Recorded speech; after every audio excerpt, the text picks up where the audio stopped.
with Gloria. Cooking with Gloria. A woman, a chef, she's your friend. Cooking with Gloria. Sharing family recipes for you to make. So many recipes. Hello, my friends. Welcome back to Cooking with Gloria. Today, I want to share with you a very delicious Mexican guacamole that I know you guys are going to love. But first things first, my apron is on, my hands are clean, and I am ready to show you my ingredients. Cooking with Gloria. Cooking with Gloria. A woman, a chef, she's your friend. Cooking with Gloria. Sharing family recipes for you to make. So many recipes, you'll find something for you. Cooking with Gloria. Beautiful family, I want to make an amazing guacamole. Like I always say, when you make your food at home, everything tastes even better. Here I have 2 tomatoes that I'm going to remove the seeds. I'm going to remove the seeds so there's not too much liquid in the guacamole. And this is how I'm going to do it. I'm going to remove it with the spoon, and then I'm going to slice and cube it. The smaller it is, the better. So you could have it throughout the guacamole. This is what takes much longer, preparing all these amazing ingredients and then putting everything in a crystal bowl. Let me tell you, this guacamole, it's delicious. Once you make it, it really doesn't last here at home. So here I have half an onion, and I'm using purple onion because I want to see those little specks of purple throughout the guacamole. So I'm going to only use half an onion, and I'm going to slice nice and thin, and then I'm going to cube it in small little pieces. Look at this. This is very easy to prepare. You could enjoy it on top of tacos. You could enjoy it on a tostada. You could enjoy it in a burrito. You could enjoy it in so many different ways. Here I have a bunch of cilantro. I love cilantro, so I'm adding a whole bunch of cilantro. The cilantro is going to give it an earthy flavor.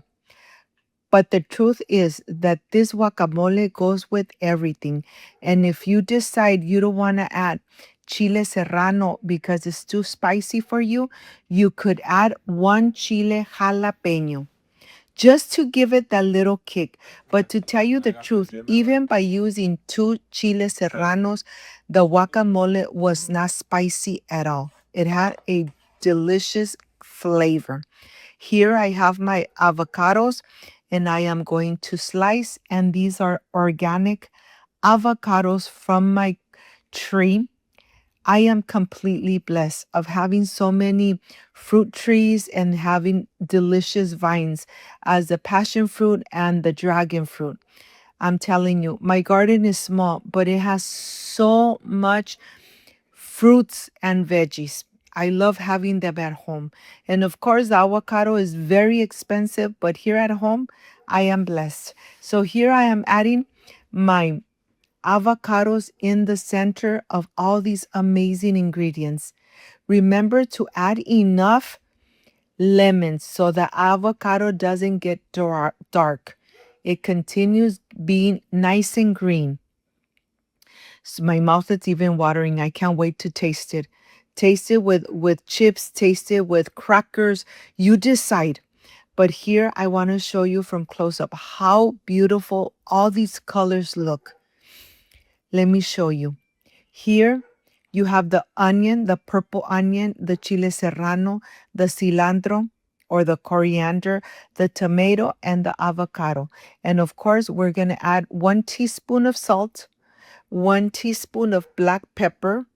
And you know I don't like to add too much salt to my food. So if you want to add a little more, go ahead, add a little more. And my organic lemons. So here I'm getting the juice of 3 lemons, making sure that everything is nice and covered with the lemon juice. These lemons are small, but let me tell you, they have a lot of juice in them. So here I'm using 3 lemons. I'm going to incorporate everything really good. My mouth is watering. I can't wait to taste it. And if you got to this part of the video, you love this recipe, like, subscribe, and share. And thank you so much for being part of my family. And let's taste. Oh my gosh. Amazing. And here, let me show you from close up how beautiful this looks. Of course, like I said, you could enjoy it in so many different recipes. In tacos de carne asada, tacos al pastor, tostadas with some shrimp on the top. Oh my God. So many ways to enjoy this amazing guacamole. And now, of course, I am ready to prepare the presentation plate. And let me show you how beautiful this is going to look. You're going to add everything in here. Of course, not everything because it was too much, but at least I'm showing you how it looks and how easy it is to make this guacamole at home. Look how amazing this looks. I'll see you in a bit. Cooking with Gloria. Cooking with Gloria. A woman, a chef, she's your friend. Cooking with Gloria. Sharing family recipes for you to make. So many recipes, you'll find something for you. Cooking with Gloria. Cooking with Gloria. Cooking with Gloria. A woman, a chef, she's your friend. Cooking with Gloria. Sharing family recipes for Beautiful family, I am completely done with this amazing and delicious guacamole. Remember, when you make it at home, everything comes out perfect and delicious. I wish you guys were here to taste it with me, but this is the part I love and enjoy, tasting my recipes. Let's see how this guacamole came out. Excuse me. Mmm. Mmm. Mmm. So delicious. It comes out perfect every time. If you like and love this amazing guacamole, like, subscribe, and share. And don't forget to push that notification bell. And if you did, leave it activated. So every time I make an amazing recipe, yes, you're going to be notified. Before I say I see you soon, I wish you nothing but the best. Peace and love. I love you guys. Thank you for being here. Thank you for being part of Cooking with Gloria. I'll see you soon. Bye-bye. Cooking with Gloria.